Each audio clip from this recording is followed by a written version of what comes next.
Bonjour et bienvenue sur le plateau d'Habitarn Conseil, créé par Albi Expo et propulsé par Groupe Design Tech. Je suis Geoffrey Martins de Baticlub.com et aujourd'hui nous retrouvons Maître Echenolk, avocate spécialisée en droit de la construction et de l'immobilier. Bonjour Maître. Bonjour Geoffrey. Donc nous allons parler ensemble aujourd'hui de faire construire par l'intermédiaire d'un constructeur de maisons individuelles. Quelles sont finalement les étapes pour faire construire avec un constructeur de maisons individuelles? Oui, alors avant d'aborder ces étapes, je pense qu'il est important de définir qui fait quoi, parce que les gens sont assez souvent perdus quand ils doivent faire construire, en se disant bien évidemment que c'est le parcours du combattant, ce qui est exact. Et donc il faut déjà savoir qui fait quoi. Alors celui qui fait construire, c'est le maître d'ouvrage. Ça c'est important à retenir. Et derrière, nous avons les constructeurs, mais dans l'intermédiaire entre le maître d'ouvrage et les constructeurs, c'est-à-dire ceux qui vont mettre les pierres les unes sur les autres, etc., les différents intervenants entrepreneurs, vous avez ces intermédiaires que sont notamment les constructeurs de maisons individuelles. Donc ce sont des gens qui, au travers d'un contrat qui est bien défini, et on va en parler, vont vous amener à réaliser votre maison clé en main. C'est-à-dire qu'en fait, contrairement à ce qu'on a pu voir sur les contrats avec des architectes pour faire construire, là, vous avez, avec le constructeur de maisons individuelles, un contrat clé en main.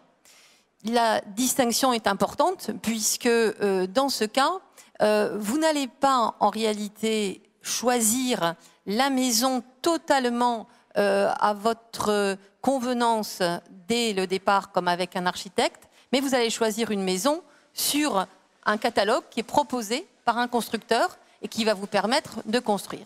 Donc vous avez le maître d'ouvrage d'un côté et vous avez ensuite les intervenants, notamment donc le constructeur de maison individuelle, maître d'œuvre de toute l'opération puisqu'il va avoir plusieurs casquettes que l'on peut retrouver par ailleurs dans des schémas différents, mais là qui sont des casquettes qui vont être groupées sous ce terme de constructeur de maison individuelle. D'accord, merci Maître. Que signifie faire construire par un constructeur? Du coup, je suppose, d'après votre réponse précédente, qu'on n'a qu'un seul interlocuteur? C'est ça, tout à fait. Ça, c'est la grande différence. Ce contrat de construction de maison individuelle est réglementé par le Code de la construction et de l'habitation. Et c'est un contrat qu'on appelle d'ordre public. Alors, ça veut dire que c'est un contrat auquel on ne peut pas déroger, c'est-à-dire qu'on ne peut pas mettre des clauses différentes que celles qui sont prévues et fixées par la loi. Ça permet de protéger de manière très importante celui qui va être le maître d'ouvrage et qui va faire construire. Cette protection, elle permet bien sûr des garanties par rapport à la qualité des ouvrages, notamment le respect de la RT 2012, par exemple, pour ce qui nous concerne à l'heure actuelle et qui deviendra bientôt la RT 2020. Vous avez également des obligations par rapport aux assurances. Voilà, vous avez un certain nombre, on va y venir ensuite, je suppose, d'obligations qui sont posées par ce contrat. Et si le constructeur essaye d'en enlever quelques-unes et que vous avez signé le contrat alors qu'il en manque, eh bien, elles s'imposeront d'office parce qu'elles sont ce que l'on appelle d'ordre public. Voilà, donc ce contrat, c'est une loi qui l'impose, qui est très précis. Et ce qui est intéressant là-dedans, c'est qu'il y a beaucoup trop, malheureusement, de personnes qui construisent sans proposer ces contrats. Or, ces contrats sont obligatoires à partir du moment où le constructeur, celui qui s'engage à construire, va réaliser ce que l'on appelle le clos, le couvert, le hors d'eau, le hors d'air. C'est-à-dire que vous partez des fondations, vous avez les murs, vous avez la charpente, la couverture. Là, vous êtes hors d'eau. Quand vous avez ensuite positionné tout ce qui est menuiserie extérieure, vous avez également le hors d'air. Donc hors d'eau, hors d'air. À partir de ce moment-là, la rédaction d'un contrat de construction de maison individuelle est obligatoire. Elle est imposée par ce fameux code. Et malheureusement, il y a beaucoup trop de constructeurs qui essayent d'échapper à ce contrat de construction de maison individuelle parce qu'il est contraignant pour eux. Je vais vous expliquer notamment pourquoi ensuite. Il est très contraignant pour eux. mais il est très sécurisé pour le maître d'ouvrage. Donc beaucoup essayent, et on les appelle entre guillemets les faux constructeurs, c'est-à-dire qu'ils vont vous faire signer, vous maître d'ouvrage, des marchés directement avec des entreprises qu'ils vous auront présentées eux-mêmes. Hein. C'est-à-dire qu'au lieu que vous ayez signé un seul contrat, le contrat de construction de maison individuelle, vous allez vous retrouver avec un interlocuteur qui se présente comme un interlocuteur unique, mais qui va vous présenter différentes entreprises, lesquelles vont vous faire signer des devis. Et donc, à ce moment-là, la personne qui s'est présentée comme interlocuteur unique prétend ne pas être constructeur de maison individuelle. Mais comme on vient de le voir, si elle fait par l'intermédiaire de ses sous-traitants, si elle prend des sous-traitants, ou par l'intermédiaire des entreprises à qui elle vous a fait signer des contrats, la direction en fait de votre chantier, souvent ils vont se présenter comme de simples maîtres d'œuvre. Eh bien, si on dépasse cette contrainte hors d'eau, hors d'air, comme je l'ai indiqué, on est dans l'obligation d'avoir un contrat de construction de maison individuelle. Alors, c'est des notions assez complexes, donc je ne vais pas m'étendre bien évidemment sur ce point, mais il faut savoir que voilà, quand on a l'intention de faire construire et qu'on se retrouve dans des conditions où on se pose quelques questions quand même sur ce qui vous est présenté, il faut savoir que le contrat de construction de maison individuelle est obligatoire quand on a les conditions que je viens de rappeler juste avant. Avez-vous un conseil, maître, justement, pour accompagner le maître d'ouvrage à éviter ces erreurs, les erreurs à ne pas faire? Comment choisir le bon maître d'œuvre, le bon constructeur? Alors, bien évidemment, il faut se faire entourer convenablement quand on fait des opérations de construction. Chacun l'aura compris. Il est évident qu'avoir un avocat en construction, bien évidemment, c'est préférable pour regarder les contrats avant qu'ils soient signés. Donc, moi, c'est ce que je conseille toujours. Il vaut mieux prendre un rendez-vous.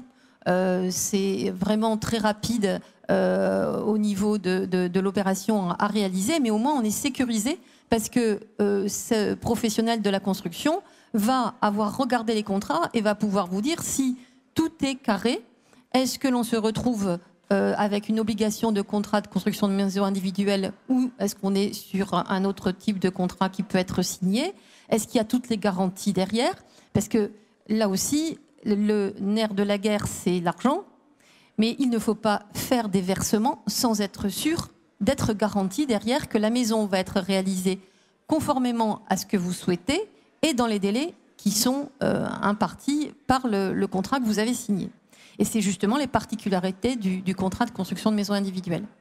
Finalement, le premier conseil qu'on peut donner, c'est d'être accompagné par un professionnel de la construction et de l'immobilier comme vous. Tout à fait, ça c'est le premier point. Et donc ensuite, lorsque l'on part dans sa construction, on est dans ce fameux contrat de construction de maison individuelle qu'on appelle le CCMI en termes abrégés. Alors ce CCMI, il a les particularités suivantes.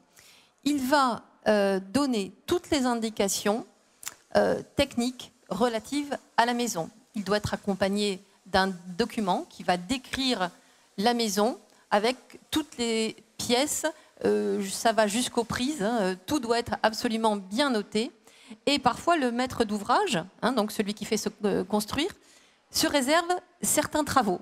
Dans ce cas-là, il faut que ce soit spécifié les travaux qui sont réservés par le maître d'ouvrage et les travaux qui se font par le constructeur de maison individuelle. Ceux qui sont réservés par le maître d'ouvrage doivent être indiqués, doivent être chiffrés, parce que le constructeur, si jamais le maître d'ouvrage change d'avis pendant 2 mois, le constructeur doit s'engager à réaliser ses travaux pour le montant qu'il a indiqué. Et il faut également qu'il y ait d'autres informations. Outre ces informations sur le plan technique, il faut qu'il y ait des informations sur le plan des assurances. Hein, ça, c'est un premier point qui est très important. Alors, il y a 2 grands types d'assurance. Il y a l'assurance dommage ouvrage. Ça, c'est l'assurance du maître d'ouvrage. Et vous avez l'assurance responsabilité décennale, hein, qui est donc l'assurance du constructeur. C'est la même chose quand vous êtes une entreprise et que vous faites de la construction, que vous n'êtes pas un constructeur de maison individuelle, mais vous êtes une entreprise, par exemple, de gros œuvres. Vous avez l'obligation d'avoir une garantie décennale parce que vous êtes soumis à une obligation de responsabilité décennale, c'est-à-dire pendant 10 ans à compter d'une réception des travaux, qui se fait à l'issue de la construction, et bien à partir de ce moment-là, vous devez garantir pendant 10 ans. Donc, d'un côté, vous avez la dommage ouvrage, qui est donc l'assurance obligatoire, même s'il n'y a pas de sanction derrière, elle est quand même obligatoire pour le maître d'ouvrage et elle est évidemment, de toute façon, dans les faits fortement conseillée.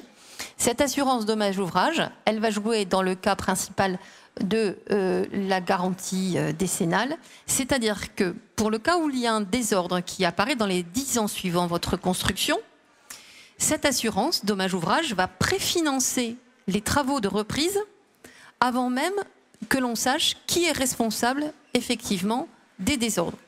Donc ça veut dire que quand vous avez une assurance dommage ouvrage, vous pouvez souvent éviter d'avoir à partir sur une procédure judiciaire et vous pouvez gagner du temps puisque la dommage ouvrage doit vous indemniser et après elle se débrouille elle-même de ses recours contre le responsable dans le cadre éventuellement de procédure.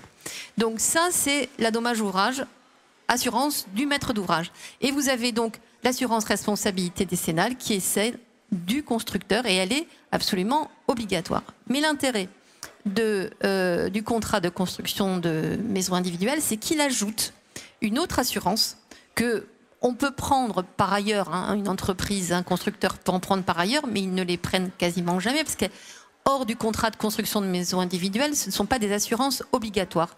C'est l'assurance qui va garantir l'achèvement des travaux pour le prix convenu et dans les délais convenus. Donc vous voyez l'intérêt de cette assurance qui permet donc d'être sûr que sa maison sera achevée et d'être sûr qu'elle sera bien achevée et qu'elle sera achevée dans les délais. Si jamais les délais n'étaient pas respectés, il y a des pénalités de retard. Donc ces pénalités de retard sont mises, c'est également une particularité du contrat de construction de maison individuelle, elles sont obligatoirement mises, elles équivalent à 1/3 du montant du prix de la maison par jour de retard. Donc c'est quand même quelque chose qui est important et qui va contraindre le constructeur à respecter ces délais. Simplement pour rebondir, pour donner un exemple sur le type d'assurance, une maison qui vient d'être construite il y a 2 ans, elle fissure par le milieu, sur toute la hauteur. Quelles sont les étapes du coup, je suppose que c'est la dommage ouvrage qui intervient en premier pour faire les réparations et ensuite elle voit directement avec la décennale, c'est bien ça? Voilà, alors quand on est dans un cas comme celui-ci, effectivement, ce que vous venez d'indiquer est tout à fait ce qu'il faut. C'est-à-dire que vous devez d'abord déclarer votre problème à votre assurance. Dans le cadre d'un courrier recommandé, vous indiquez, faites une déclaration de sinistre. L'assureur va mandater un expert et cet expert va faire un rapport. Sur la base de ce rapport, l'assurance va se positionner en disant oui, c'est décennal, donc je garantis, ou éventuellement non, ce n'est pas décennal, alors je ne garantis pas. Et là où il faut faire attention, c'est que ce que disent les assureurs n'est pas toujours parole d'évangile, puisque vous pouvez contester la position d'un assureur responsabilité décennale ou dommage ouvrage. Ça, c'est ce que nous faisons à notre cabinet tout à fait régulièrement, puisque malheureusement, vous avez des assureurs qui parfois ne jouent pas tout à fait le jeu. Donc en fait, ça nécessite dans un premier temps d'essayer d'obtenir un accord avec la compagnie d'assurance en refaisant une autre expertise. Et moi, je conseille toujours à ce moment-là au maître d'ouvrage de se faire accompagner de son expert, de son expert privé, soit parce qu'il a une protection juridique qui va lui désigner un expert, soit parce qu'il prend un expert lui directement. Et donc, on est à armes égales avec l'assurance dommage ouvrage qui a mandaté elle-même son expert, et on peut à ce moment-là argumenter pour essayer que le dommage soit garanti par la compagnie d'assurance. Si ce n'est pas le cas, à ce moment-là, il faudra saisir le juge afin d'obtenir dans un premier temps la désignation d'un expert judiciaire. Il y aura des opérations d'expertise, un rapport sera déposé et à l'issue de ce rapport, soit à nouveau on trouve un accord et tout s'arrête, soit on ne trouve pas d'accord et à ce moment-là on retourne devant le juge pour demander les condamnations. Voilà, c'est comme ça ça se passe. Et c'est vrai que avoir la dommage ouvrage peut permettre souvent d'éviter ces étapes, mais pas toujours. Maître, vous aviez évoqué tout à l'heure le cadre juridique justement d'un constructeur de maison. Y a-t-il d'autres d'autres choses obligatoires finalement pour un constructeur. Je pense notamment à la RT 2012, si on pouvait simplement expliquer ce qu'est cette obligation. Pardon. Oui, alors le constructeur de maisons individuelles est tenu, comme tout constructeur, hein, et quand on dit constructeur, c'est au sens large, c'est-à-dire qu'un bureau d'études, un architecte, un maître d'œuvre sont considérés comme des constructeurs. Et tous ceux qui concourent à la réalisation d'une maison doivent respecter un certain nombre de normes, dont effectivement la réglementation thermique dont vous venez de parler, hein, qu'on appelle la RT, qui évolue, hein, puisqu'on nous annonce, on est déjà fin 2020, mais on nous annonçait une RT 2020 et qui arrivera dans quelques temps. Donc ce sont des règles très strictes qui permettent que la maison, à l'issue de sa construction, soit économe, notamment en énergie. Mais il n'y a pas que les règles de la RT 2012. Il y a évidemment d'autres règles qui sont imposées à tous les constructeurs. Et parmi ces règles, il y a ce qu'on appelle les documents techniques unifiés, hein, les DTU, et puis différentes normes en fonction des installations qui vont s'en faire, notamment par exemple ce qui concerne le chauffage, l'électricité. Voilà. Donc, dans le cadre de la construction de maisons individuelles, le contrat de construction de maisons individuelles prévoit l'application et l'obligation de respecter toutes ces normes. Très bien. Concernant le prix global d'une maison justement construite par un constructeur de maisons individuelles, pour donner une fourchette, le prix est ferme et définitif, sauf si j'ai bien compris, s'il dépasse le délai imparti. Alors en fait, ce qui est intéressant de le contrat de construction de maisons individuelles, et ça fait partie des points que j'évoquais au début de nos explications, c'est que, outre les délais, comme j'ai indiqué, le descriptif des travaux, les assurances, eh bien, il y a un prix, et c'est un prix forfaitaire et définitif. Ce contrat de construction de maisons individuelles est très intéressant pour ce point-là, parce qu'on ne peut pas vous demander un centime de plus, même si le constructeur rencontre des difficultés. Ce qui arrive très souvent, c'est que vous avez signé un contrat de construction de maison individuelle, là vous êtes sécurisé, vous avez un prix qui est déterminé. Et vous faites une étude de sol, hein, qui est obligatoire pour réaliser les travaux de fondation de la maison. Et là on s'aperçoit que malheureusement, eh bien, il va falloir aller chercher la construction pour avoir un bon sol qui se retrouve à 10 mètres de profondeur. Les constructions, dans ce cas-là, les fondations vont être beaucoup plus chères. Eh bien, comme vous êtes dans le cadre du contrat de construction de maison individuelle, votre constructeur ne peut pas vous demander un centime de plus. Il est obligé de prendre à sa charge ce montant. C'est uniquement dans ce contrat de CCMI que vous retrouvez cette particularité. Quand vous êtes hors contrat de CCMI, avec une entreprise avec laquelle vous avez signé des travaux, avec un maître d'œuvre par exemple, eh bien, on va revenir vers vous en tant que maître d'ouvrage, on va vous dire, madame ou monsieur, ben voilà, il y a un petit souci, vous avez des fondations à 10 mètres et vous devez rajouter 10 000 euros par exemple ou 20 000 euros, selon les cas. Donc c'est vrai que le contrat de construction de maison individuelle a ce grand intérêt d'avoir des montants qui sont fixes, forfaitaires et définitifs. Là où il peut y avoir un montant supplémentaire, ça ne concerne pas le maître d'ouvrage, c'est simplement que s'il y a un retard, c'est le constructeur qui va devoir payer au maître de l'ouvrage une pénalité par rapport à ce retard. Le seul cas où le maître d'ouvrage peut être tenu à payer quelque chose, c'est que quand il reçoit des appels de fonds, hein, puisque là aussi, le contrat prévoit que le paiement de la construction se fait au fur et à mesure en fonction de différentes étapes qui sont déterminées par la loi, qui sont donc inscrites dans le contrat. Et lorsque l'on a reçu cet appel de fonds, on a la possibilité d'aller sur le chantier pour regarder si effectivement l'avancement de la construction correspond bien à ce que vous avez reçu à payer. Et à ce moment-là, une fois que vous avez constaté que ça correspond, vous avez en général un délai de 15 jours pour régler. Si vous ne réglez pas en tant que maître d'ouvrage parce que vous avez quelques soucis de paiement, eh bien là, c'est le constructeur qui pourrait à terme vous demander une indemnité. Hein, ceci étant évidemment spécifié au contrat. Mais indépendamment de ce cas tout à fait particulier et qui est assez rare, parce qu'en fait, les gens font très souvent construire avec derrière un prêt. et que c'est la banque qui va débloquer les fonds au fur et à mesure des appels de fonds. Donc, en général, ces problèmes-là n'existent pas.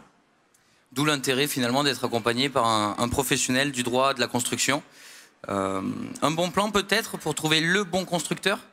Alors pour trouver le bon constructeur, bien évidemment, c'est une question déjà de feeling pour les gens, c'est-à-dire de déjà voir si les constructions faites par ce constructeur correspondent aux souhaits que l'on a. Bon, ça, bien évidemment, c'est tout à fait évident.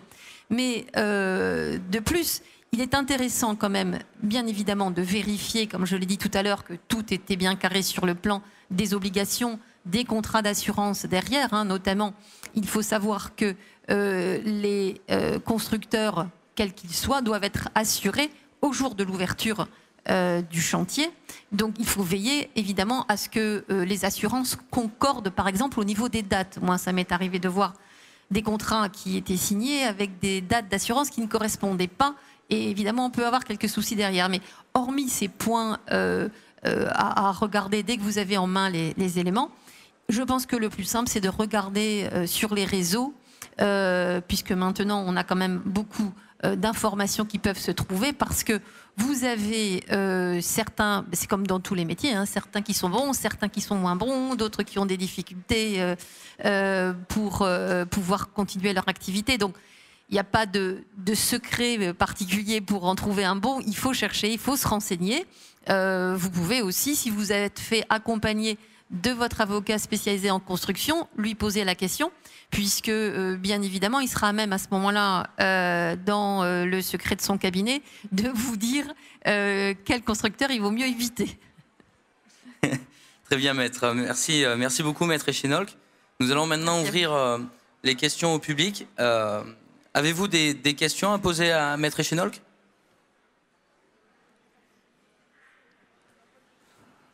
Non? Pas de questions? Dans ce cas, il ne me reste plus qu'à vous remercier, vous souhaiter un très bon salon, et je le rappelle, du coup, pour toutes les personnes qui souhaitent être accompagnées donc, par une personne professionnelle du droit de la construction, vous pouvez retrouver maître Echenolk sur Albi ou Toulouse, tout à fait, au cœur même de votre cabinet. Ce sera avec grand plaisir. Merci. Merci beaucoup, maître, à bientôt. Merci, Geoffrey. Bonne journée.